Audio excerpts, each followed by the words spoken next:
got Robert Gibbs. Wow, that's quite a lead-in. Yeah. I saw you. I had to come out here and save you from your 12-minute stand-up there. Thank you. I'd like to extend my offer to do that for any of you at your request. Just kidding. Which game were you trying to watch? Well, I should start by apologizing that I've severely cut into your last 3 minutes of the Friday's first round games. Major, I don't know if you have an announcement later on as to who's doing how in the pool, but It'll be out. it's certainly not me. I haven't checked his. He picked a couple of upsets last night, but 11 to 16 last night. 11 to 16. It's good in baseball and probably not so good in the NCAA pool. So let me start out with giving you a little bit of a sense of the week ahead and an announcement on some commencements that the president has accepted for May. The president will travel to Camp David tomorrow morning and return to Washington mid-morning on Monday. When he returns, he'll have an event here at the White House to discuss innovation, clean energy, and his budget. A couple of events on Tuesday. The president will meet with Australian Prime Minister Rudd during the day. And as you all know, later that evening we'll have a news conference in the East Room, 8 p.m. Eastern Time. On Wednesday, the president will have events have an event at the White House, as well as deliver remarks to the Senate Democratic Caucus in the afternoon. Yes, I believe that. Yes, that's correct. In the evening, he will attend a fundraiser on behalf of the Democratic National Committee. On Thursday, the president will. Is that open? I believe we'll have pool coverage. On Thursday, the president will attend meetings here and have an event at the White House, and the same for Friday before traveling to Camp David next Friday evening. Obviously, a lot of the focus next week will be the run-up to the budget. In terms of commencements, on May the 13th, the president will give the commencement address at Arizona State University. On May 17th, the president will give the commencement address at Notre Dame. And on May 22nd, he will speak to graduates of the U.S. Naval Academy. Let me get slightly more organized. Yes, ma'am. Thanks, Robert. The new CBO numbers out today indicate that the deficit will be much larger than expected and that the White House had anticipated, and that over the course of time, it would be at 4 to 5% of GDP. So at this point, is 4 to 5% sustainable, and does this give the White House an inclination to consider raising taxes or scaling back the agenda? Well, the premise by which the president constructed the budget sent to Capitol Hill was, as I've said repeatedly from here, to cut in half the inherited budget deficit over the course of his first term and to make critical investments in health care, energy independence, and education reform in order to make critical investments in our long-term economic growth. None of the numbers today changed the president's either objectives or his ability to achieve that deficit reduction. The main change in the outlook from CBO is a change or a difference in what they see in terms of long-term economic growth, largely in the out years of the budget. The Fed sees in that long-term outlook between 2.5 and 2.7% economic growth. The blue chip forecast is 2.6%, and the government's forecast is 2.6%. I believe the average, I don't have the number in front of me, the average for CBO is lower, which is why the out-year numbers are different, obviously, as you get farther out the numbers change. But it doesn't change what the president's focus is in terms of his objectives in making critical investments, and doesn't change his ability to have the deficit in 4 years. But I go back, is 4 to 5% of GDP sustainable? Well, you know, I think the president's budget presents a number that is less than that. Again, there's, and you all have covered this over the years, the pretty large difference on occasion between CBO and OMB. I believe that just in looking at the growth numbers and the GDP, you have basically a plus or minus $900 billion swing because the numbers at CBO represent about a 50%, there's a 50% likelihood that they'll be different, up or down. So they don't change the president's long-term objectives. And most importantly, the president has outlined a plan to bring fiscal responsibility and fiscal sustainability to a town that hasn't seen it for quite some time. The president looks forward to working with members of Congress throughout the next few weeks to get that budget passed in a timely way, make those critical investments, and put ourselves on that fiscal responsibility path that will cut the deficit in half in 4 years. Yes, ma'am. Robert, the president has made the latest in a series of public overtures toward Iran.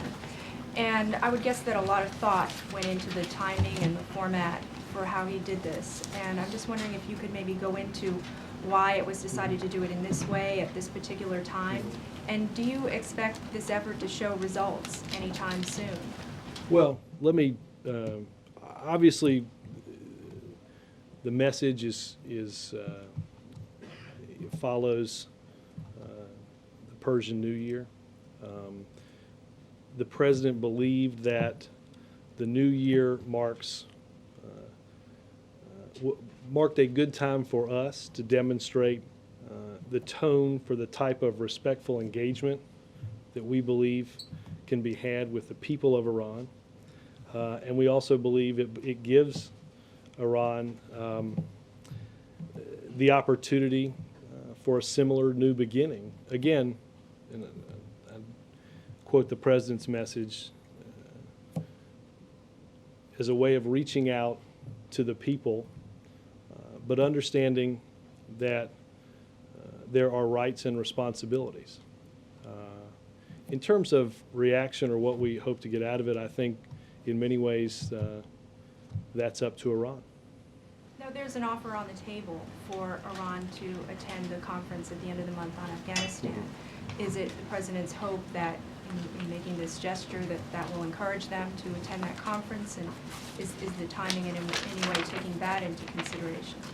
No, I think the invitation that went out previously, we hope is accepted because the conference is intended to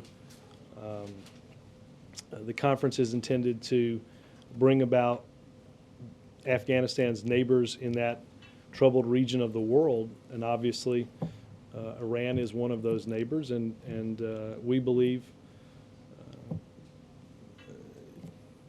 if it wants to, can work constructively with the international community to help the country of Afghanistan. But again, I think it's important that the president wanted to deliver this unique message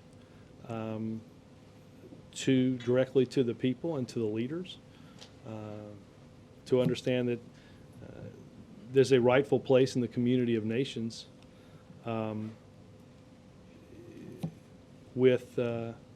there's a rightful place in that community without terror or arms or violence, and that through peaceful actions the two countries can work together towards their mutual ends.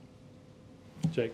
Doesn't the fact that the CBO projects an additional $2.3 trillion long-term deficit negate the fact that the president's talking about being able to cut $2 trillion? I mean, that it's basically, there it went, and now here's another $300 billion. I have not seen the final report, and I know Director Orszag will have a call not long after this and he'll have a better sense of some of the numbers in terms of the savings. But I think, again, the numbers that you're talking about in many ways accumulate, again, farther down the road based on a change in their assumption about long-term economic growth.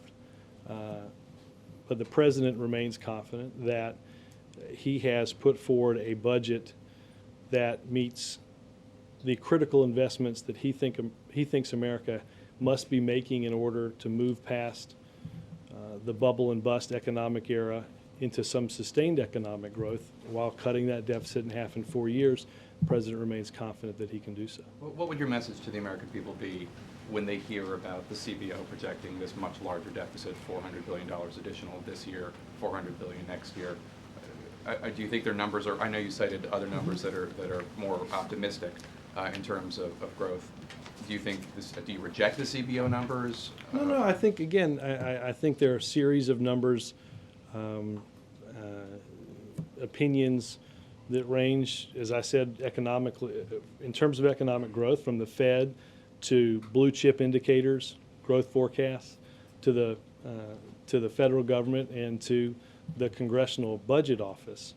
Look, I think what the American people should understand is that for quite some time we've had budget deficits and an accumulation of budget debt that the president believes is unsustainable, that his budget takes actions to cut the deficit in half in just 4 years, and believes that the steps that his administration is taking as it relates to recovery and financial stability will put us, as well as the investments in the budget, will put us on a more robust and sustained path towards that economic growth that will help the deficit in many of those out years. Obviously, it is exceedingly hard to project 7 or 10 years into the future. The president remains confident that the forecasts, though, demonstrate that he can cut the budget deficit in half by the end of his first term. Yes, sir.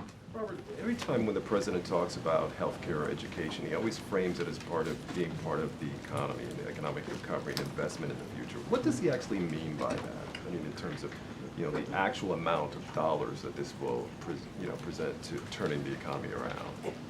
Well, I mean, obviously, a business's ability to grow is impacted by their healthcare bill.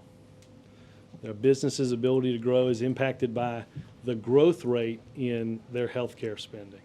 A business's ability to grow is in many ways dependent upon having a workforce that is well-trained and well-educated in order to do the jobs of the future that the president hopes to create. And obviously on energy independence, we all understand what $4 a gallon gasoline can do to stifle the economic growth of a small business, a large business, or impede the budget of a family of 4. There's no doubt that the budget and the investments contained in the president's budgets are inextricably linked to our long-term economic growth. We cannot sustain the jobs of the future that help us compete with on a global economic stage with countries throughout the world unless we bring our healthcare costs under control, unless we educate our children for a 21st century global economy, and if we don't get ourselves out of a cycle of dependence on foreign fuel sources. That all of those play a huge part in our ability to govern our own path for economic growth. On Iran, is the videotape sort of the beginning of what this administration hopes will be an ongoing dialogue, and sort of the next step is perhaps a face-to-face meeting? Well, high level? Yeah, I think without getting into what next, obviously there's an evaluation overall of our policy as it relates to Iran. But the president believed that today marked an appropriate time with which to seek a different relationship with a country, if that country is willing to accept responsibilities to become part of a greater community of nations. So there's not a step 2 on paper at this point? Well, there is, but, and there are many more, but none of which I'm going to get into today. Chip. Pretty tough week for the president this week. He seemed to be losing the message war almost every day. It was every day he had some economic plan out there, and every day it was AIG or Geithner or the comments on Leno. Are you worried that this may be kind of a watershed week when he's losing control of the message? No. Elaborate. How's he going to get back on? How's he going to get back on track here? You know, Chip, I'm going to hesitate to rant on my good friends on cable, which So will I'm be not getting it from there. So. will be Doesn't have a TV. which is ironic. He has those radios that I was given. You know, Chip, I think on the president's trip to California, I think there is rightly concern and outrage for the events of the past week, and there's rightly concern and frustration about the economic challenges that this country face. You heard from teachers that are doing a good job but face the prospect that they won't have their job for the next school year. You have, I think, all sorts of economic stories that denote the great challenges with which this president was presented when he first walked into this White House. The president is, as you've heard him say before, and you've certainly heard me say before, less interested in the day-to-day scorekeeping, which has always counted him down and counted him out. We've been called idiots before. We understand that. But the president isn't focused on that. The president's focused on the decisions that he has to make to get the pillars for economic progress in place, whether it's ensuring that the Recovery Act is done in a way that gives people confidence about the money that's being spent to create jobs and put money back in their pockets, that we're taking steps through the budget to make those critical investments. The president isn't focused on the ups and downs of day-to-day scorekeeping. He's focused on looking ahead. So he's not really feeling frustrated that this week the message kept He looked- slipping away and getting You know, overshadowed. I didn't go to California, but it looked like he was having a good time. On Geithner, is the administration are you sticking to this March 10th date for when he found out about this? Because he was asked about it in Congress a week before that. March 9th. He was asked a week before, specifically. And I think the Treasury Department addressed that in the newspaper this morning. Look, I think there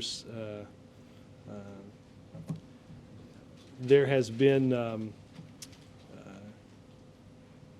obviously the Treasury has talked about taking responsibility for knowing more about the timeline. When Secretary Geithner talked about that yesterday, he really parsed words. He said, on Tuesday, March 10th, I was informed about the full scale and scope of these specific bonuses. He's not saying that was the first time he learned about it. Well, very careful parsing of words here, Well, suggesting he did know about it before then. No, I think if you read carefully the report you're discussing, the Treasury Secretary takes responsibility, as the President does. But he's sticking by that October 10th date, March 10th date. Right. I Even though understand. he clearly knew about it before then. He But- was but asked again- about it in but again, Congress. Chip, And he was the- overseeing Right. the AIG bailout. Right. I mean, is it, What committee it was just that? doesn't That was seem Ways and credible. Means? That was Ways and Means? Yeah. But he was specifically Right. asked the question. No, I understand. I understand, and I think he's addressed that, and I think that's addressed in both the reports today and what he said yesterday. Chip, where we understand and the President shares the outrage and the frustration that everybody has. The administration is taking steps to recoup money that's gone out, as well as to put in place a financial stability plan and to seek progress on getting our economy moving again. Let me just ask you specifically, when he says on March 10th he was informed about the full scale Chip, and scope, is he saying that's the first he learned about it at all? Chip, the question is predicated on the report in the paper, and I think the report in the paper answers your question. So he didn't know about it before then? Chip, can somebody go get $1 and I'll buy Chip a newspaper so that he can read the report? Again, I think it's pretty clear. Excellent. Then I believe it's been answered. Well, then, Yes, can sir. I follow on that real quick? Why did you Well, tell us let that me- it was March 10th then, that Well- you found out? The statement from the White House was very specific. Well, He and I found out think- March 10th. Again, I will point you to the report that the Secretary of Treasury takes responsibility, as does the administration, with knowledges about the structure and the scope of those bonuses. But we were accidentally or however let's- misinformed about the day that he found out. Well, let's not, I'm just going to leave it at that. I think the report is pretty clear, and so are the Did answers. he Chuck? misinform the White House about when he found out? Chuck? Well, I do watch cable TV, and apparently Congresswoman I watch the show. Maxine Waters Yeah. had a question. I'll let you answer her question. What took place between Treasury and Senator Dodd? What do you guys now know that took place between Treasury Well, again, I would and point Senator you Dodd? to exactly what the Treasury Secretary said on CNN yesterday, that the Treasury Department had concerns about lawsuits involved in the provisions. The provision that ultimately passed provides a clawback and recoupment look to bonuses through the TARP at the discretion of an investigation by the Secretary of the Treasury. Again, I think the Treasury Secretary has answered this and has the confidence of the President. Criticism is sort of a little bit, she needs to, No, you want her to watch I- that interview, or? I would point you to that interview, and I'm asking her question, so that means you want to I point her. appreciate that you're now doing this on behalf of members of Congress. She seemed to be concerned. Let me follow up on something that the President said last night. He said, he talked about this issue of the bonuses, that they were looking at it from a legal term, but that Treasury wasn't looking at it from a moral or ethical, sort of through a moral or ethical lens. I think the exact quote, from a moral and ethical aspect. So does that President believe Treasury was wrong not to think about the moral and ethical consequences of Well, this? Chuck, I think the President would say that to everybody involved.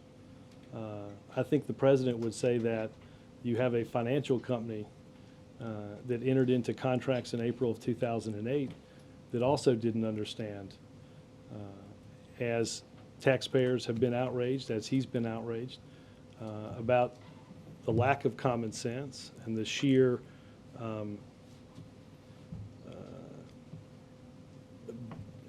breadth of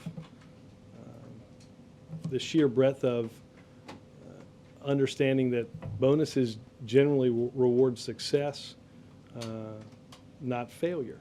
That Does the President believe the we can legislate this compensation issue, or that ultimately? Well, let me finish this. That the President understands that, again, the frustration of the American taxpayer as we watch the fact that we have, as he said on the Tonight Show, that there's that executive compensation and bonuses and the thinking around a lot of that over the past few years has gotten wildly out of control. Do you think he can legislate it? Executive compensation? Well, I think, you stood here and in this room and heard the President in the Oval Office talk quite clearly and convincingly about proposals that were the strongest in American history to put limits on executive compensation for firms that are receiving extraordinary assistance under the Troubled Asset Relief Program. But he seemed to talk about the whole moral climate about outside of this. Does he think companies outside the target? Well, absolutely. Using these- Absolutely. The president in his, has long been a supporter of, and is contained in this proposal, that shareholders should have a non-binding vote that through the power of their opinion can demonstrate for whatever company they're a shareholder in, that the compensation that's involved matches the success of the company, the success for shareholders, and that all of this has to be in some line with reasonable expectations.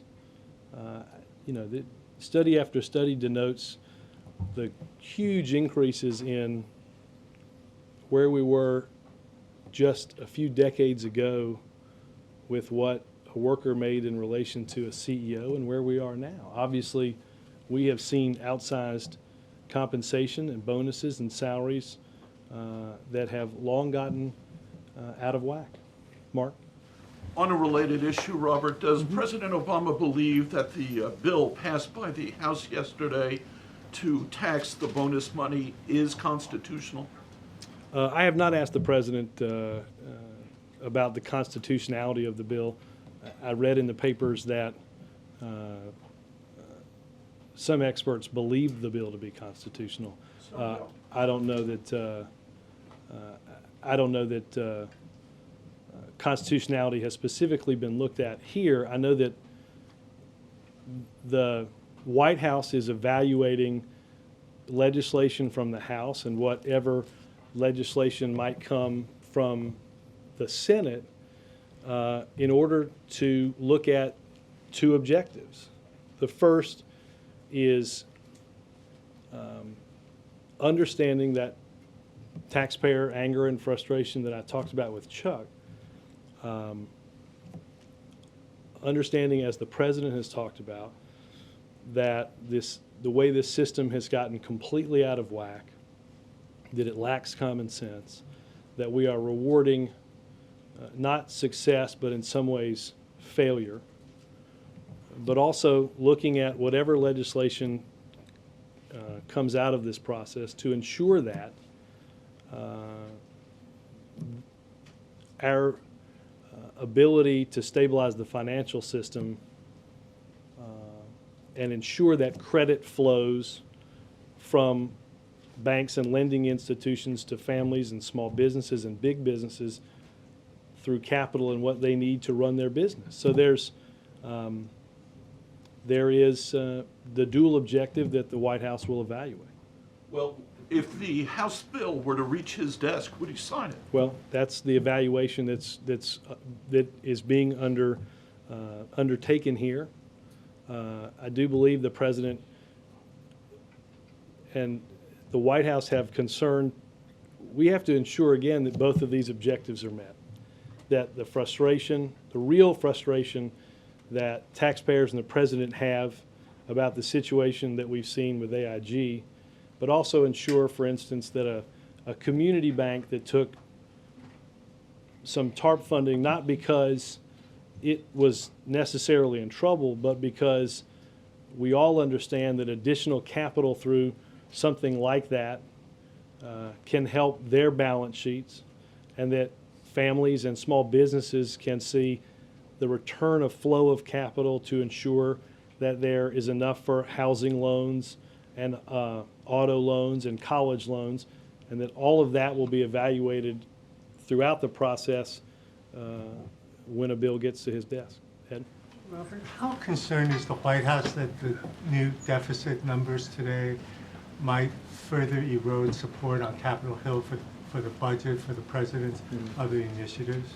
Obviously, again, the president shares the frustration of many about where we've gone relating to fiscal irresponsibility over the past several years. That's why not only did he present a budget that accomplishes the goal of cutting the deficit in half in his first term, but does so in an honest and transparent way so that we begin accounting for our efforts in Iraq and Afghanistan, disasters that We know natural disasters that we know will occur.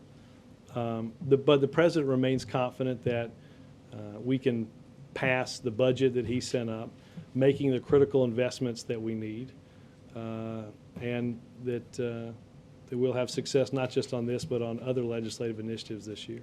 You don't expect much erosion in support? Well, we want to work with both sides of the aisle to ensure that the president's budget of fiscal responsibility and critical investment moves forward, and we think we can do that. Major? Robert, whether this has been a good week or bad week, it appears there is some evidence that, at least in the minds of Democrats, maybe just a small number on Capitol Hill, for the first time, the competence and credibility of this administration is at least open to question. Maxine Waters said this morning on the radio about this Geithner AIG issue. Maybe the president is not up to speed on what is going on. I think this is all going to have to be clarified.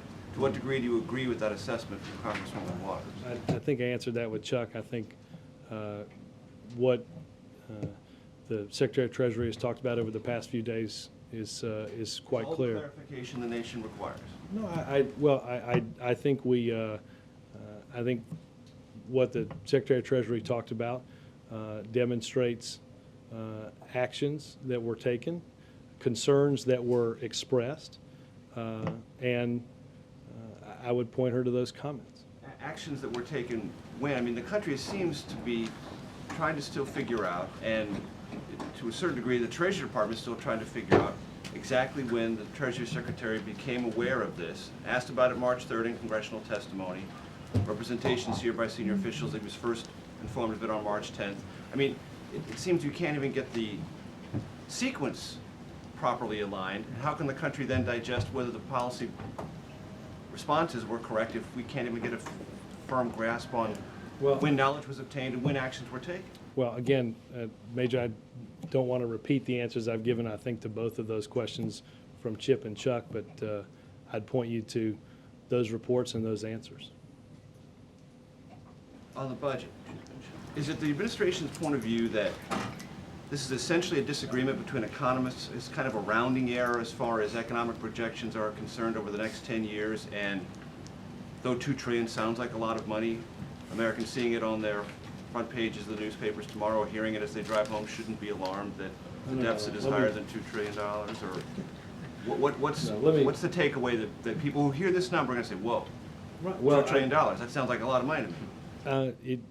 I can assure people it is. I can also assure people of this, that the president has a budget that institutes, for the first time in quite some time, a return to a sane fiscal path that cuts the budget deficit in half during his first term, that puts us back on a framework of an honest budget where we actually begin to pay for our international and domestic endeavors. Again, I think that Congress is bound to go by these numbers. I understand.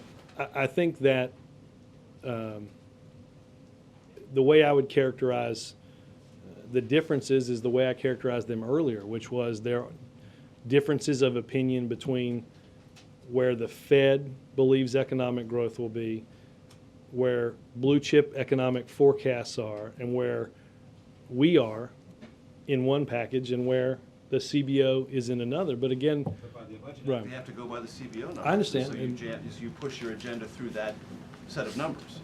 And I think those numbers will validate the objectives that the president outlined at the beginning of this discussion. I think that's what is important. Again, a decent amount of this growth, is in the back year numbers, 6 through 10. You know, it's a little bit, I guess, like predicting the winner of your NCAA bracket in 6 years. You can certainly distribute sheets. We might all give you $5, but some of the teams you have in there may not actually make the tournament. I'm extending my sports analogy for yet another important fiscal issue. Helene? Does the administration think that its own officials who, like Jack Lew or Mike Perlman, who received executive bonuses last year from companies and institutions that helped lead to this economic downturn, should give their bonuses back? Do you want to set an example? I don't have the information in front of me on that.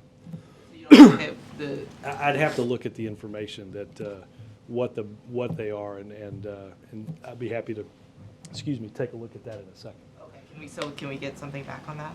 I'd like to Yeah. also ask I you think about your paper already has that into us. I'd also like to ask you about Iran. Mm-hmm. Did Israel inform the administration that Shimon Peres would be giving out a similar Nowruz message to the Iranian people at the same time the Obama administration was? Did Israel inform us, or did, Yes. excuse me, I'd have to check. I know we notified allies about our message last evening, but I do not know what specific things we might have gotten back from others. Yes, sir. Back to the budget briefly. I understand what you're saying about the out years being hard to predict, and future NCAA brackets and the rest. But the difference next year, I mean, the budget that's on Capitol Hill is the difference between 1.17 trillion under your numbers and 1.4 trillion. Mm-hmm.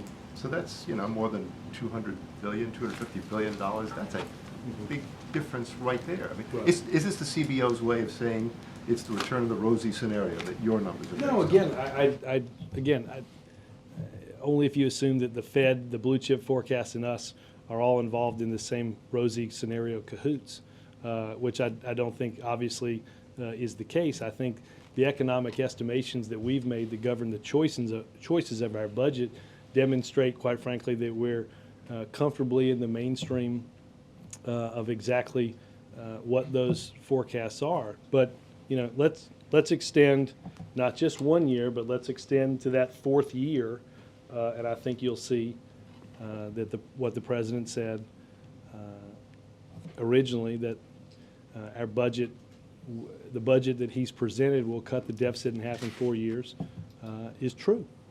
But again, the president has made some tough choices about how to put ourselves back on a path towards fiscal sustainability. And certainly the American people understand that. It's going to take a while to do that. The president took specific actions earlier in the year to ensure that we had a recovery and reinvestment plan that we think will grow the economy, which ultimately will help both in the short term and in the long term with growth and ultimately the projected budget deficit. If Congress does, as is pointed out, stick with the CBO numbers and makes changes to the budget, are those numbers things that the president's going to be able to live with? Well, the president believes that and looks forward to working with Congress to create and pass a budget that accomplishes his two main priorities: making the critical investments that we have to in cutting the cost for health care, for putting us on a sustainable path towards energy independence and reforming the way our children are educated, at the same time cutting the budget deficit in half over those 4 years from what he inherited. The president looks forward to working with members of Congress to ensure both of those outcomes. Yes, sir. Secretary Duncan said this week, we're going to reward those states and those districts that are willing to challenge the status quo and get dramatically better. In line with the president's comprehensive education agenda, what national benchmarks are being set by the president and the White House to measure progress, specifically with respect to college accessibility and the rising high school dropout rate? Well, obviously, I would point you to Arnie in terms of what changes or what adoptions of specific national standards that he's going to use to evaluate this. Obviously, you've heard the president talk about, and contained in both the recovery and in the budget, are changes in tax cuts for college tuition and an increase in Pell Grant funding for individuals. And obviously, the president has talked about in both his address to Congress and in the larger address to the Hispanic Chamber a few weeks ago, specific ideas on reform, both in the classroom and in changes not just to college accessibility that you mentioned, but efforts to stem the rising tide of high school dropouts so that we can educate the workforce that we need for the jobs the president is looking to create for this country. I think both the recovery plan and the budget take important steps in ensuring that we are moving towards education reform so that our children are prepared. Just a quick follow-up. The $5,500 roughly Pell Grant that has been proposed, the expanded one, does the president feel that's adequate, and would he propose expanding a Pell Grant specifically for students who are interested in service-oriented work? Well, I think the president has talked about, and I think Congress is working on national service legislation. The president talked about that throughout the campaign. Look, the Pell Grant has, for a long, long time, failed to keep up with, in any moderate way, with the rapid growth in college tuition. The very first piece of legislation the president introduced as a member of the Senate was a bill to change and increase the amount of money for Pell Grants because, many years ago, a Pell Grant would pay for somebody their entire education for a year rather than now paying for just a small sliver of their tuition because we've seen the cost of college tuition skyrocket on the same frame that we've seen the cost of health care. Michael? Does the president agree with Chairman Bernanke that it's important not to grow the debt to GDP ratio over the medium term? That the deficit should not be larger than the growth of GDP in the medium term once we get out of this? I have not seen what Chairman Bernanke said, I don't have in front of me comparison of those figures. Again, the president, in outlining his budget, took steps to ensure that where we are today in the budget deficit that the president inherited, I think the ratio is about 10% of GDP. And obviously that is a number that is certainly not sustainable. But the president, that's why the president made some tough choices, certainly to bring that number down over the course of cutting the deficit in half in 4 years. That seems to be the headline of the CBO today. It's that they have the deficit larger than growth of GDP in that middle term. After we get out of this current rut we're in, they still have the deficit as larger than. I have not read the full report before coming out of here, but pose that question to Peter because he's got a pocket calculator that does all that. Kirk? Robert, two things. One, two unrelated things. On health care reform, the president and everybody in the administration practically has stressed the importance of it. Why then is the administration deferring so much to Capitol Hill to draft it?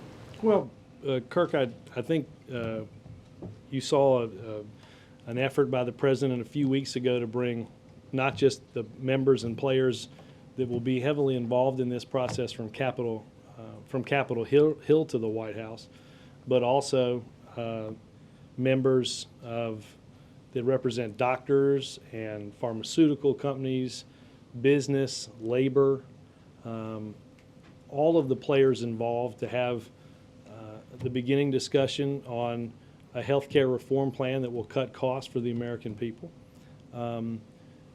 This isn't going to be done by any one person or any one group of people. Obviously, health care reform and the healthcare at large is such a huge entity that all of the players that I just mentioned are going to have to be involved, whether they're in Congress, whether they're in the White House, whether they represent constituencies that will be affected. But obviously, the White House is going to play a role in that. Congress is going to play a role in that. Business, all these entities will play a role in that. I think the president believes that, as he stated numerous times throughout the campaign, that we have to bring, in order to reach that consensus, we're going to have to bring all of those groups and parties together to have this discussion and work out a healthcare reform plan that makes sense. And I think that's the process. Question. Has the White House consistently underestimated the level of public outrage, whether it's about failure to pay taxes by some of your nominees or the bonuses now to some of the companies on Wall Street? No, I would reject that characterization uniformly. I think you've seen the president just this week express outrage. I think you've seen the president do more than just express outrage about executive compensation and bonuses and take crucial and important steps in order to limit that in a historical way. I think the president understands, and I think that's one of the reasons he is the president, that he understands the outrage of what's happening, what's happened inside Washington, and how that is viewed outside of Washington. But I think the president understands that and is taking steps to ensure that as we go forward, that we're not doing things the same old way. Thanks, Robert. April? Robert, real fast. How did the president enjoy and how did he feel about Jay Leno last night? He seemed to have a good time. They got back a bit late. Look, I think many people in this room lauded the campaign for its ability to reach out and talk to people in society that may have been disaffected or that weren't participating, and be able to reach them about their causes and their concerns, and most importantly, to give them a sense and an idea of the solutions and the path that he thought this country should be on to address those challenges. I think last night was something very similar to that. I think the message that we released overnight to the people of Iran was also an extension of communicating with people where they are about their cares and concerns, and taking making sure that people understood where we want to go and the ideas and the solutions that we have. And is the president going to take the advice after understanding the gravity of what he said about the issue of Special Olympics? Is he going to take the advice to hire someone from the Special Olympics to bring them here to work here?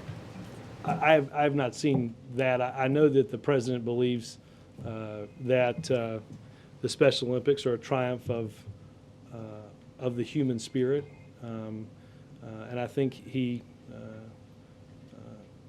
understands that they deserve a lot better than the thoughtless joke that he made last night, and he apologizes for that. Thanks, guys. You too.